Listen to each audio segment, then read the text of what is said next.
Go potty. Go potty. Go potty. Go potty. Go. You want out too? Come on. Let's go potty. Go. Murphy, go. Go potty. Go. Come on. Come on. Go potty.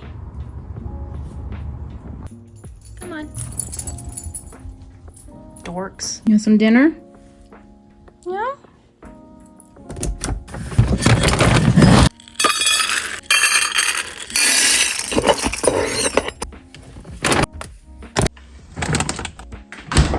Come on, let's go eat.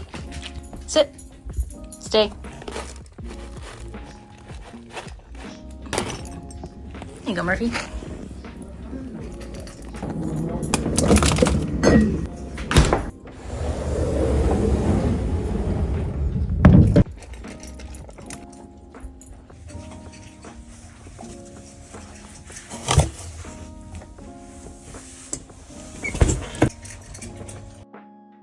Test, test, test. Testing.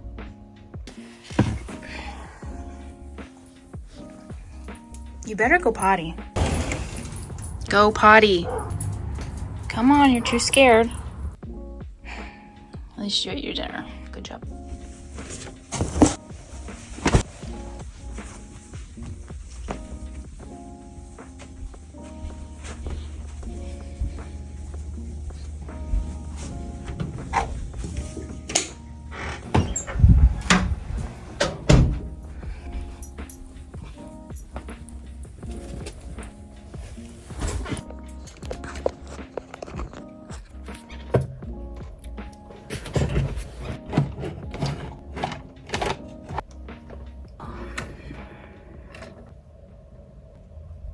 There, I'm seated.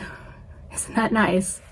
Now I can do something at my computer. So as you can see, I don't have the most perfect working setup. And to be honest, I don't really have the most perfect working anything in my life right now. But this video is about how that doesn't always matter. This is actually the best setup and the best situation I found myself in a long time. Maybe a decade, maybe more, definitely more.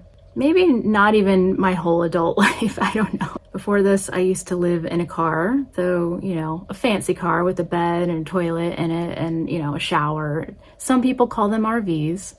I did that for 3 years. I actually didn't even have refrigeration for the first year I was doing that. Before that, I was living with my family, and before that, I was living in New York City. Before that, I was living in Norway, so I've done a lot of stuff. Each time I've tried to pursue my art, it's been extremely difficult that whole time because I didn't realize I had ADHD. And I don't have the fun type of ADHD where you're super high energy and you can't sit still. And no, I have the opposite, because you can do one or the other. You can be super high energy, or you can be like a lump where you don't have any energy and you can't move around, and getting up off the couch just feels extremely difficult. Thanks, Pippi. Yeah, things have been interesting in my life. And so many of these YouTube videos especially show the really perfect or close to perfect or whatever people want you to see as perfect lives. And you might be watching those going, that's not what my life looks like, and feeling demoralized or like, well, sure, they can make it because look what, you know, they have all that stuff, they have all those resources, they have that friends or family or however else you think that they might be having a benefit that you don't. Like my dog just farted and it smells really bad and now he's licking himself. So let's get started, shall we? So this is all to say and kind of announce that I've been trying to make a career out of my art for 20 years, at least. Depending on who you talk to, it's probably been longer because I've definitely been trying to be an artist since I graduated high school, and that was over 20 years ago. So I guess if we want to start the clock there, we can do that too. And you might be watching this going, oh, and this is the best circumstance that you found yourself in. And it's like, yeah. This might be a little bit of the secret as to why it hasn't worked out as much as I have wanted it to. Needless to say, I've been working and perfecting my craft and doing the things I've had control over. And it hasn't seemed to matter much. I've started and stopped YouTube since 2009. And I just never found any success with it whatsoever. No idea if this will be successful. If I have to take a guess, I'm gonna say no, but I don't know. We'll see. I'm trying something new. I'm flying more off the cuff. I'm trying to be real without glorifying reality in the way it is for me. So we're trying this out. I feel like, I don't know, like maybe this kind of thing might be helpful to people because maybe they're in a similar situation where, they've tried really hard to get to where they want to be. And there are so many small things that all add up that make it impossible to get where they want to be. And everyone discredits those, and everyone claims like, no, you just have to overcome all these obstacles. And they don't realize how many obstacles there are in any given moment. That was just 5 minutes. That was 5 minutes. And it was that level of like, go do here, go do that, go do this. All I wanted to record this video. That was the goal. That was what I wanted. And there's a lot of other reasons why it's even more difficult than I'm showing, but I'm trying to respect other people's privacy. But yeah, like there's other obstacles I have to contend with. This is the only night where I kind of have some space and to myself to be able to like do this recording, because I don't want to subject people to me just talking to my phone for however long I'm doing this. So it makes it difficult. I've had to give up a lot of things that I enjoy just to be able to try to see this through and give this more of a chance than I have in the past. I've dedicated now over, has to be somewhere in the neighborhood of 200 hours in the past month and a half toward getting my business up off the ground in a meaningful way and getting it so it's getting the traction that I've been looking for all of this time. I've seen social networks rise and fall, and I've been there the whole time. And yet I could never ride the wave of it. I always was surfing, I don't know, I'm not a surfer, but like I was always lagging behind everybody else and everything else. And then by the time I kind of figured it out, that network was like done. So yeah, it's been difficult. Needless to say, I feel you if you have had a similar kind of experience. You've been trying to do something and, it just is not working for you in the way that you want it to. And like, I'm good at this, right? Like you start questioning things. You start gaslighting yourself because you're like, maybe it is me. Maybe I'm not as good as I thought I was. You're trying to make it about you, and you're trying to make it so if it's your fault, it's something you can actually fix and do better at. If it's something out of your control, then that's more infuriating, right? That's not as fun because, if it's within your control, at least you can do something. If it's the economy or some other giant overarching thing, capitalism, whatever, that is stopping you from getting where you want to be, that's disheartening. At least it is to me. Now, what the hell do you do about all of this, right? Like, it's one thing to acknowledge it. It's one thing to be like, hey, this is the problem. It's all this other shit I have going on constantly, and it won't stop. But then what, right? Like, there is a point where you're never going to wait long enough for things to quote unquote settle down in such a way that you can actually just like catch your breath and do everything the absolutely perfect way. All right. Like if you wait for that, then, well, just have fun with that. For me, it's about like working with the mess. Before I was medicated and actually had, a tiny fraction of what I guess normal people call energy, I basically just kind of did things when I could. And I didn't give myself shit for it. I did not think down on myself. I didn't talk down to myself. I just accepted, like, this is what I can do, and this is how good I can do it right now.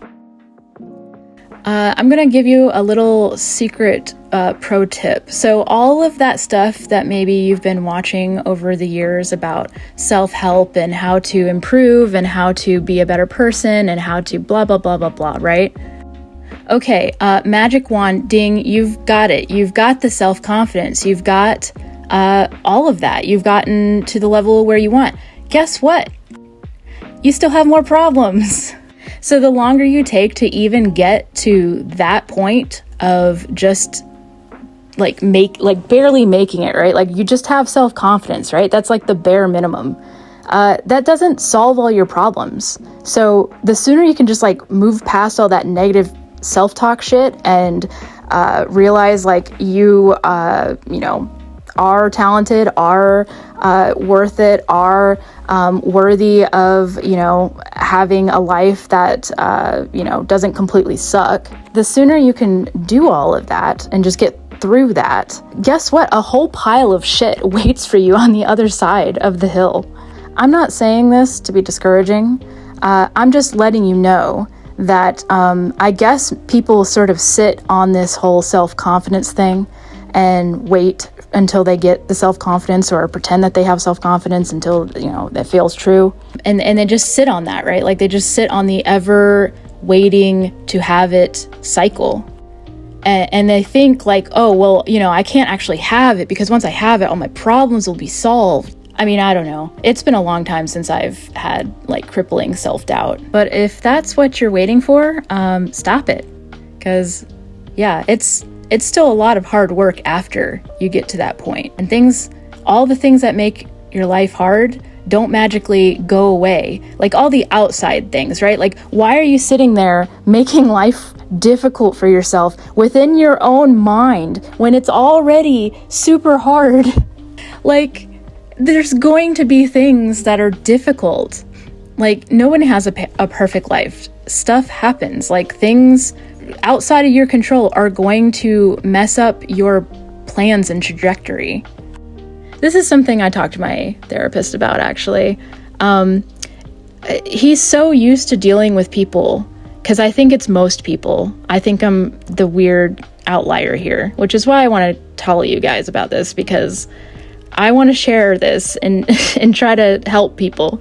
But yeah, he keeps forgetting that I don't have the crippling self-doubt and stuff that I guess everyone else does, because he forgets about it a lot. And so he'll suggest something, and it's interesting because it's always like from the angle of like, this is what you suggest to people when they don't have self-confidence. And you like give them a little reminder to have self-confidence. And I'm like, no, that's not my problem. My problem is all this stuff that isn't me that is the problem, and it's outside of myself. And it's not to say I can't still work on myself and still fix things and mentalities and stuff that are, less than perfect, but I just don't have like the base level of self-hate that it just seems like everyone in society has right now. So by like holding on to these crippling self-doubt, self-sabotage, all this like negative self-talk and whatnot, by holding on to that, you're letting them win. And that sounds conspiratorial, but it's like society is built by people banking on the fact that you don't like yourself, because guess what? They can sell you something. I'm just out here trying to solve capitalism. I am trying to solve all this crap. And I think that is the secret way to do that. Because trust me, if we didn't sit around worrying about our hair or our makeup or our clothes or our skin so much, guess what we would have time for?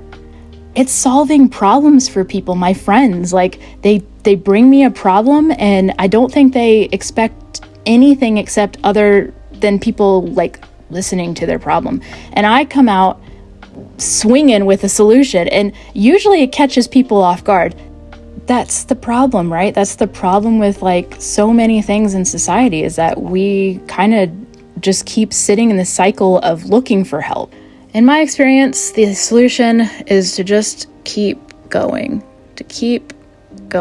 and it is hard. I'm not going to lie to you.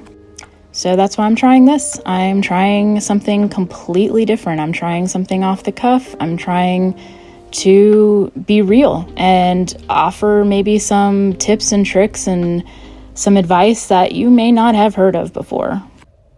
I hacked off all my hair because every 10 years I kind of do that, and every 2 years it just grows back as long as it was. So that's my 2 cents. What if things aren't perfect? Well, work with it.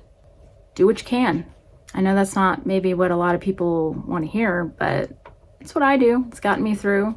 So we got do what you can. We have let's be real.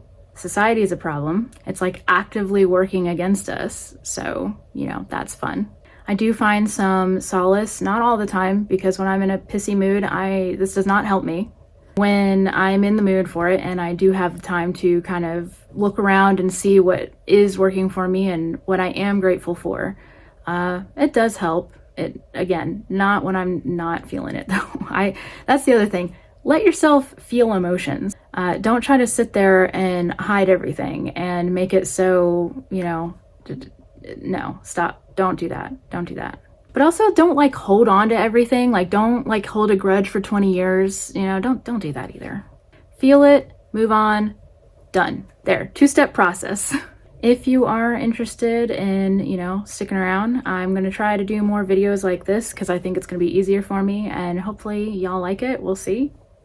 So if you want to subscribe or like or leave a comment, especially the comments, that'd be super awesome. Thanks for watching, and I hope that you can keep going. Let's go together.